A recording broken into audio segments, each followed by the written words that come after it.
Bonsoir, bienvenue sur Radio Sensation. Heureux de vous retrouver pour un magazine où on va parler de la vie associative, on parle de politique, vous le savez souvent, de sport, d'environnement, d'éducation et de musique. C'est la musique qui va nous interpeller et la danse également, puisque nous recevons avec beaucoup de plaisir, on les a déjà reçus à maintes reprises sur notre plateau, les responsables de l'organisation et de la communication du festival Jazz Horn Dance qui se déroule dans le département de l'Orne.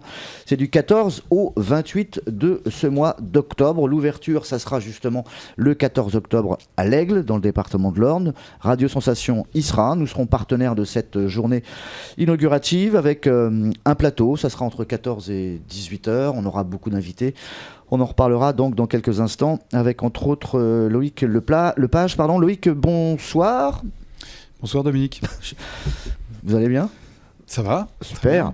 Co-organisateur et directeur du festival. Sébastien Lelièvre pour la communication entre autres. Sébastien, bonsoir. Bonsoir Dominique. Ça roule ? Très bien, et vous ? Super, pas mal. Et nous avons un autre invité qui est Damien Guillet, organisateur de la WIBA. On va en savoir donc un peu plus en fin d'émission. C'est un événement mondial, ça se passera à Alençon le 18 novembre. On parlera donc hip-hop. Le festival Jazz Horn Dance ouvre ses portes dans quelques jours. Ça se passe à l'Aigle le 14 octobre. Qu'est-ce qu'on va y trouver à l'Aigle ? Alors, écoutez, le festival démarre, c'est son ouverture à l'Aigle. On aura donc la présence... Pardon ? 14 octobre à l'Aigle. 14 octobre. Qu'est-ce qu'on va y trouver ? Eh bien, une comédie-ballet, puisqu'en fait, voilà, il s'agit de danse et de théâtre et de musique, ce que porte d'ailleurs le festival depuis ses débuts. On aura l'occasion donc de voir découvrir une compagnie qui s'appelle le Collectif 4e Souffle, qui est dirigée par Muriel Henry, qui est une clown, qui est une artiste complète, mais qui danse, voilà. Qui danse et qui se sert de la danse et des danses, même dirais-je des danses urbaines, puisqu'en fait elle est accompagnée sur le plateau d'un artiste chorégraphique, d'un batteur, mais d'un artiste chorégraphique aussi qui est issu du mouvement hip-hop. L'Aigle, c'est la première ou pas pour un passage du festival ? L'Aigle, c'est la première, ce sera le... Première et c'est l'ouverture. Ouais, c'est le premier. D'accord, il n'y a jamais eu de passage à l'Aigle ? Si, il y a Sébastien, eu par le passé. Il y a eu déjà, c'est la troisième année. Troisième année qu'on passe à l'Aigle. Tout à fait. D'accord, mais c'est la première fois que l'Aigle fait l'ouverture. Absolument. D'accord. En ce qui concerne la journée festive avec Radio Sensation, on aura l'occasion d'être présent tout au long d'une large partie de l'après-midi et de la soirée. Des invités, des membres du comité d'organisation, mais pas que, il y aura également des danseurs. Eh bien oui, il y aura des danseurs, et puis pour l'occasion, finalement, on fait venir déjà, il y aura des intervenants, des artistes chorégraphiques invités du festival qui seront présents. Il y aura donc Chantal Loyal, il y aura Catherine Bisson, et puis Muriel Henry, évidemment, qui joue son spectacle le soir à la salle de Verdun. Voilà, tous ces artistes chorégraphiques sont invités pour l'ouverture, justement pour partager sur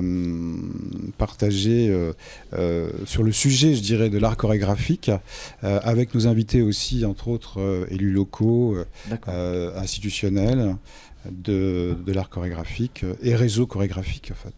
On aura aussi la présence d'intervenants des écoles de danse de la ville. On réserve plus, c'est complet, non ? Ou on peut encore ? On peut encore réserver, tout à fait, sur le site internet du festival, www.jazzhorndance.fr, ce qui est plus simple, ou directement venir le jour. La salle de Verdun, c'est bien pour la danse contemporaine ? C'est assez pour bien. Ceux qui la connaissent pas. Disons que c'est acceptable pour des petites formes de spectacle. D'accord. Mais évidemment, on ne peut pas inviter... Ça fait une jauge de combien ? 300, 400 ? 430 au maximum. Places ? 430 places assises au maximum. D'accord. Pour un spectacle qui va durer ? 1 heure. 1 heure ? D'accord. Ok.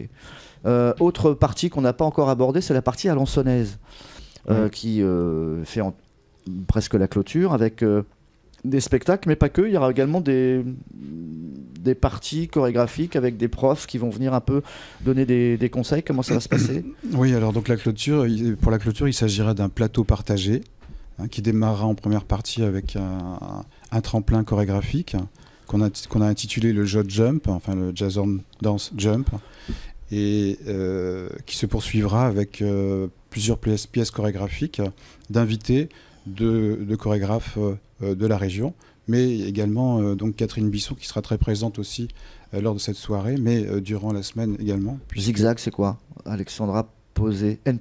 Alexandra Posé, c'est une compagnie Rhône-Alpes. Hein. C'est une compagnie issue du mouvement hip-hop aussi. C'est une compagnie qui est déjà venue à Alençon présenter un spectacle à la Luciole lors d'une précédente édition qui avait eu beaucoup de succès d'ailleurs. Et cette fois, Abdenour Belali, qui est un des directeurs artistiques de cette compagnie, sera donc présent et jouera sur scène également cette pièce chorégraphique qu'il intitule Zigzag. D'accord. Rencontre trio chorégraphique de Catherine Bisson. Voilà. C'est un duo donc avec Abdenour. Ouais, c'est des invités, c'est-à-dire que tous les chorégraphes participent. Oui, sauf Catherine Bisson. Catherine Bisson, c'est son ballet avec 3 danseurs d'ailleurs issus du Conservatoire national supérieur de Paris. Mais il y aura également aussi Marianne Hisson qui est professeure de danse jazz à Caen, au Conservatoire ariano régional, et qui nous viendra nous faire une première de sa pièce chorégraphique. Avec Abel L'Espagné aussi. Voilà, avec Abel L'Espagné également aussi, qui nous vient d'Évreux, lui, d'Évreux maintenant, puisqu'il est réinstallé à Évreux. D'accord. Donc je lis un peu ce qui est donc en fait c'est un mélange d'art chorégraphique issu du hip-hop et puis des danses jazz. D'accord.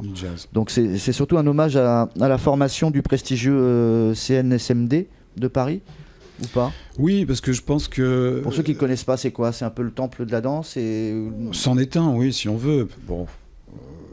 Oui, c'est une des plus je veux dire, quand on suit le cursus du conservatoire, je veux dire, le Conservatoire national supérieur de Paris, c'est un peu le summum, je dirais, de la formation, quoi. Ceux qui sortent de là sont des professionnels. Ils sont tout de suite engagés pour la plupart dans les grandes compagnies. D'accord. Du jazz? Et d'ailleurs, au Conservatoire national supérieur de Paris, il y a aussi un département jazz, que d'ailleurs, en art chorégraphique, que dirige Catherine Bisson. D'accord. On a aussi oublié l'importance de la musique, certes, d'une part dans la partie alençonnaise, mais il y a aussi une partie mise en scène, lumière, etc. On ne parle pas beaucoup de ces gens-là. C'est important, parce que la lumière, on voit dans les spectacles, des fois c'est du noir et blanc, quasiment. L'éclairage, c'est important, l'éclairage d'aujourd'hui pour le théâtre, dans l'ensemble. Les directeurs de lumière, les créateurs de lumière sont un peu incontournables. Hein. Souvent ils font, je dirais, ça participe de la création du spectacle en soi. D'accord. Damien, vous êtes sur Alençon, vous n'êtes pas dans le spectacle Jazz on Danse. Vous y avez participé déjà ou pas du tout? Bien sûr. De façon directe ou indirecte? Oui. Chaque année depuis 2011, je crois, ou 2012, on y participe parce qu'on s'est rencontrés avec Loïc.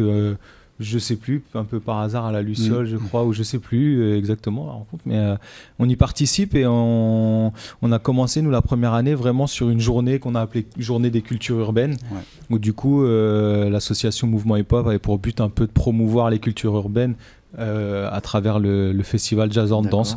Et puis depuis, on s'est liés et d'amitié, et puis on a lié un partenariat qui fait que chaque année, nous, autant que possible, on essaye de travailler ensemble, quoi. Donc là, vous êtes présent sur l'événement, mais en décalé. Vous avez une date, vous, en octobre?